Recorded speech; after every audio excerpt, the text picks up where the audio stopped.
오늘 열왕기하 25장 8절부터 30절까지 함께 보았는데요. 열왕기하 마지막 장을 우리가 함께 보았습니다. 오늘 본문에는 예루살렘 성이 함락된 지 한 달 후에 이루어지는 일들이었습니다. 바벨론 왕의 신복 시위대장 느부사라단이 등장하고 그가 유다에 행한 일들을 기록하고 있습니다. 그 말씀이 오늘 25장 8절부터 21절까지 말씀인데요. 느부사라단은 예루살렘에 이르러 여호와의 성전과 왕궁 그리고 예루살렘의 모든 집을 불사할라 버렸지요. 성전과 왕궁 그리고 예루살렘은 각각 유다의 종교와 정치와 경제를 상징하는 건물들이었습니다. 이 모든 것들이 불에 탔다는 것은 유다의 전적인 패배와 멸망했음을 보여주고 있는 것이죠. 뿐만 아니라 이스라엘에게 있어서 하나님의 보호하심과 능력 그리고 피난처를 상징하는 성벽을 다 헐어버렸습니다. 여호와의 성전이라 할지라도 유다를 향한 하나님의 심판은 면제되지가 않았습니다. 성전이 불에 타 잿더미가 되는 것을 통해서 눈에 보기에는 화려하고 웅장해 보이고 또 자신들을 지켜줄 수 있었을 것이라고만 생각했었던 그 성전이 하나님의 성전이니까 자신들의 그 안녕을 지켜줄 것이라고 확고히 믿고 있었지만 하나님의 말씀을 기억하려고 하지 않았고 그들은 하나님의 말씀을 듣지 않았습니다. 하나님의 말씀에 순종도 하지 않았고 세상의 소리를 따라감으로 인해서 세상의 많은 것들을 의지함으로 인해서 하나님을 떠나 자신들의 죄에서 돌이키지 않을 때 성전은 단지 헛된 피난처 외에 아무것도 아니라는 것을 오늘 본문을 통해서 우리에게 말씀해 주고 있는 것만 같습니다.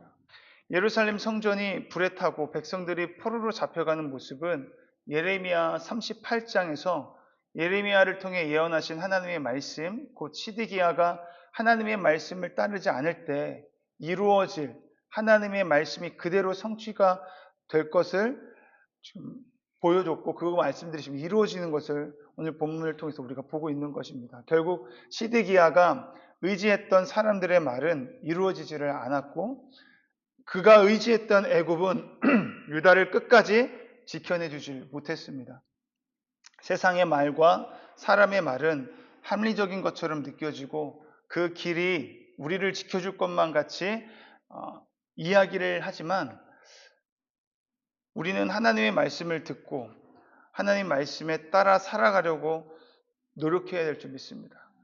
그것이 우리의 생명이 되고 우리를 지켜줄 수 있는 유일한 피난처이기 때문에 오늘 말씀이 그리고 이전에 보면 말씀이 계속 그 말씀이잖아요. 하나님을 의지해야 했던 그들이 세상의 사람들을 의지하고 하나님 말씀을 들어야 하는 그들이 세상의 소리를 듣고 따라가다 보니까 그들이 하나님을 정직하게 따라가는 것이 아니라 악한 일을 일삼으며 살아가는 삶을 살아갈 수밖에 없던 모습들을 계속 보여주고 있었던 거죠.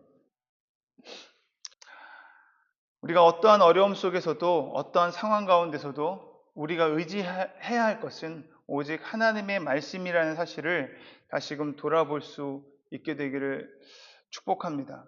우리의 삶을 지키시고 우리를 인도하시는 것은 하나님의 말씀을 기억하며 오늘 하루 우리에게 들려오는 많은 세상의 소리 가운데 하나님의 말씀의 길을 걸어감으로 하나님의 말씀이 우리의 삶을 지키시고 인도해 주실 것을 경험할 수 있는 복된 인생 될 수 있기를 주님의 이름으로 축원합니다.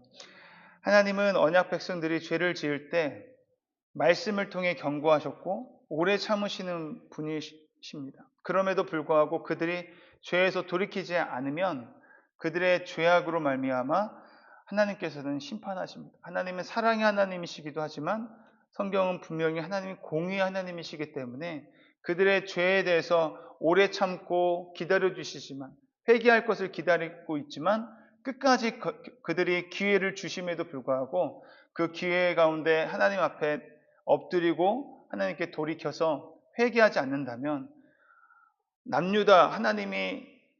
남유다마저도 이렇게 멸망하셨듯이 저와 여러분들에게도 여전히 우리가 돌이켜야 될 죄의 모습들, 우리가 하나님 앞에 나아가야 할 그 모든 것들, 그래서 자복하고 회개해야 할 그 기회를 놓치지 말고 하나님 앞에 죄가 있다면 작은 죄라도 하나님 앞에 엎드려 회개하며 나아갈 수 있는 저와 여러분이 되기를 소원합니다. 하지만 시드기야는 하나님 말씀에 순종할 때 나라가 부강하며 하나님 말씀에 귀를 기울일 때 위기를 이겨낼 수 있다는 사실을 잊어버리고 하나님을 의지하는 것이 아니라 세상의 소리를 따라서 하나님 앞에서 악을 행하였습니다. 우리는 오늘 무엇을 의지하며 살아가고 있는지 한번 자신을 돌아보면 좋겠고요. 시편 127편 1절 말씀이 이렇게 말씀하고 있습니다. 여호와께서 집을 세우지 아니하시면 세우는 자의 수고가 헛되며 여호와께서 성을 지키지 아니하시면 파수꾼의 깨어 있음이 헛되도다. 그러니까 하나님이 세우지 않고 하나님이 지키지 아니한다면 아무리 내가 깨어서 파수꾼으로 깨어 있다 할지라도 헛된 인생이 될 수밖에 없고 내가 아무리 수고한다고 해도 그것은 헛된 것이 될 수밖에 없다. 결국은 내가 의지하고 내 힘으로 살아가는 것이 아니라 하나님을 전적으로 의지하고 나아갈 때 우리의 인생을 세우시는 분은 하나님이시고 우리를 지키시는 분은 하나님이시라는 사실을 말씀을 통해 붙잡고 오늘 하루 주님 안에서 승리할 수 있는 저와 여러분이 될 수 있기를 간절히 원합니다. 모든 것이 무너진 것 같이 느껴지는 나의 삶이라 할지라도 내게 하시는 하나님의 말씀에 귀를 기울이며 하나님께 나아갈 때 하나님께서는 우리를 일으켜 주실 것이고 다시 회복해 주실 것일 줄 믿습니다. 그리고 하나님의 말씀이 우리를 지켜주시고 영원히 살리는 그 은혜를 날마다 경험하게 될 줄 믿습니다. 오늘 남유다가 멸망하지 않을 수 있었던 방법은 무엇이었습니까? 강력한 군대를 조직하거나 특별한 병기를 만드는 데 있지 않았습니다. 자신의 적보다 더 강력하거나 혹은 그만큼의 힘을 가진 어떤 나라의 외교적인 동맹 관계를 형성해가지고 그들이 멸망하지 않을 수 있었던 것이 아니라 그들이 멸망하지 않을 수 있는 유일한 방법은 오직 여호와 하나님이 나의 왕이시요 나의 주되심을 고백한 일이었습니다. 오늘 보니까 말씀 가운데 바벨론 왕이 이제 유다 땅에 머물러 있는 백성 중에서 한 사람의 리더자를 세우게 되는데요. 사반의 손자 아히감의 아들 그달리아가 관할하게 하였습니다. 그달리아가 말씀을 보시면 그런 말을 해요. 그 유다 땅을 관할하는데 유다 사람들에게 남아있는 유다 사람들에게 이렇게 이야기합니다. 24절 보니까요. 그달리아가 그들과 그를 따르는 군사들에게 맹사하여 이르되 너희는 갈대아인을 섬기기를 두려워하지 말고 이 땅에 살며 바벨론 왕을 섬기라. 그리하면 너희가 평안하리라 하니라. 그달리아는 예레미야를 도운 아히감의 아들이었습니다. 이전에도 선지자 예레미야를 도와줬던 사람이에요. 바벨론의 신용을 얻어 유다의 지도자로 세워지게 되었고 그는 선지자 예레미야의 충고대로 바벨론을 섬기는 것이 하나님의 뜻이며 살 수 있는 유일한 길임을 믿었기 때문에 친바벨론적인 성향을 가지고 있었습니다. 그래서 자신에게 나오는 백성들에게 살 수 있는 방법을 계속해서 일러줬던 사람이에요. 유다에 남아있으면서. 선지자 예레미야의 선포했던 그 선포를 동일하게 했던 사람. 그리고 이것은 남은 백성을 지키기 위한 하나님의 계획이었습니다. 기한이 차면 포로로 끌려간 백성은 돌아올 것이고 그때까지 어떻게든 살아남아서 명맥을 유지해야 했습니다.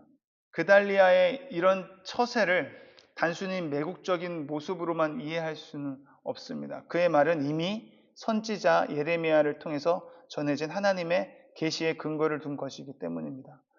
유다의 백성이 하나님의 징계 가운데 바벨론의 포로가 되었지만 이것을 하나님의 징계로 받아들이고 돌이켜서 여호와 하나님을 의지했다면 다시 구원해 주실 것이라는 희망이 있었습니다. 그러나 이런 그달리아의 선포를 그런 일을 하는 것들을 못마땅하게 생각하는 사람들이 많이 있었습니다. 친바벨론적 성향인 그달리아와는 달리 바벨론적 성향을 가지고 숨어있던 사람들은 이런 그달리아를 없애고 싶어 했고 결국 이스마엘에 의해서 그달리아는 암살을 당하게 됩니다. 25장 27절부터 갑자기 포로로 끌려갔던 여호와긴이 등장을 하게 돼요. 시간과 공간을 뛰어넘어 포로로 끌려간 지 무려 37년이 지난 이후의 상황이 오늘 27절부터 30절까지 말씀입니다. 느부갓네살 왕이 죽고 그의 아들 에밀 무르닥이 왕위를 계승합니다. 에밀 무르닥이 왕이 되었을 때 여호와긴을 사면하고 그의 머리를 들게 하였으며 모든 왕의 주의보다 높이고 항상 자기 앞에서 함께 음식을 먹게 합니다. 희망적인 메시지의 시작이죠. 다 끝난 것만 같았지만 아직 끝이 아니었습니다. 약속된 70년의 포로 생활이 끝나면 다시 본국으로 돌아오리라고 선포했던 선지자 예레미야의 예언이 이제부터 시작된 것입니다. 열왕기서 기자가 기록한 역사의 끝은 절망이 아닌 희망이었습니다. 이스라엘은 여러 고난과 역경, 환난과 핍박을 뚫고 그리고 무엇보다도 다시 하나님을 소망하며 회복의 역사를 성취할 수 있게 됩니다. 그래서 우리 그리스도인들은 절망 가운데서도 소망의 이유를 발견할 수 있어야 합니다. 하나님을 소망하는 사람은 하나님의 말씀을 가까이 합니다. 가까이 할 뿐만 아니라 그 말씀을 지키며 삶으로 살아냅니다. 그렇게 날이 갈수록 성숙되어지고 믿음이 성장하고 또한 사명자로 우리의 삶의 이력서를 써 내려가게 되죠. 때로는 그 길이 힘들고 눈물이 나더라도 우리는 그렇게 살아갑니다. 왜냐하면 우리 하나님께서 지금도 우리와 함께하고 계시며 우리의 삶을 응원해주고 계시고 잘해주고 계시기 때문입니다. 이에 힘입어 오늘 하루도 하나님과 동행하며 하나님의 말씀대로 살아낼 수 있는 복된 하루가 될 수 있기를 주님의 이름으로 축원합니다. 기도하시겠습니다. 사랑과 은혜가 풍성하신 하나님 아버지, 오늘도 말씀을 통해 우리가 무엇을 의지하며 살아가야 하는지를 깨닫게 하시니 감사합니다. 오늘 말씀을 기억하며 우리가 어떠한 상황 가운데 있든지 우리에게 어떤 세상의 소리가 들려온다 할지라도 하나님의 말씀을 따라 살아가게 하여 주시옵소서. 그리하여 말씀을 지켜 살아가는 우리의 삶 가운데 하나님의 말씀이 우리의 삶을 회복시키시고 인도하심을 경험하고 증거하는 하나님의 자녀로 살아가게 하여 주시옵소서. 하나님 아버지, 절망 속에서도 희망의 메시지를 발견할 수 있도록 허락하여 주심을 감사드립니다. 멸망이 끝이 아니라 다시 일어설 수 있는 기회를 허락해 주신 것이 바로 우리를 향한 하나님의 뜻임을 기억합니다. 언제나 어디서나 하나님을 향해 믿음의 눈을 들어보게 하시고 하나님의 은혜를 기억하게 하여 주시옵소서. 삶 가운데 하나님의 말씀을 날마다 읊조리며 하나님의 말씀 듣는 것을 습관화함으로 말씀대로 살아내는 주님의 사람이 되게 하여 주시옵소서. 예수님의 이름으로 감사드리며 기도드립니다. 아멘.